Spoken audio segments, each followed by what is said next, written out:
ସାଙ୍ଗମାନେ ଆମେ ଆଜିର ଭଲ ଅଭ୍ୟାସ ବଳରେ ଆମ ଭବିଷ୍ୟତକୁ କିଛି ପରିମାଣରେ ପ୍ରଭାବିତ କରିପାରିବା। ଜୀବନରେ କେବେ ବି କୌଣସି ପରିସ୍ଥିତିରେ ବି ହାର ମାନିବା କଥା ନୁହେଁ।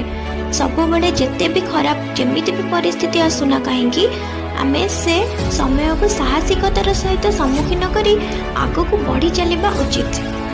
ଦୁନିଆରେ ଦେଖିବେ ଯେତେ ବି ସଫଳ ବ୍ୟକ୍ତି ଅଛନ୍ତି ସେମାନେ ନିଜର ଭଲ ଅଭ୍ୟାସ ଆଉ ମନର ସାହସିକତା ଦ୍ୱାରା ହିଁ ଆଗକୁ ବଢ଼ିଛନ୍ତି।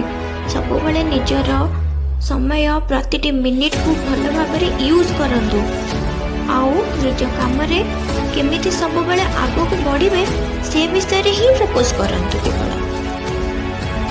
ସବୁବେଳେ ବଡ଼ମାନେ ଯାହା କହୁଛନ୍ତି ଆମେ ତାକୁ ଶୁଣିବା ଦରକାର ଓ ତାକୁ ମନରୁ କାମରେ ଲଗାଇବା ଦରକାର। ଦେଖିବେ ଆପଣମାନଙ୍କ ଜୀବନରେ ସଫଳ ହେବା ପାଇଁ କେହି ବି ରୋକିପାରିବେ।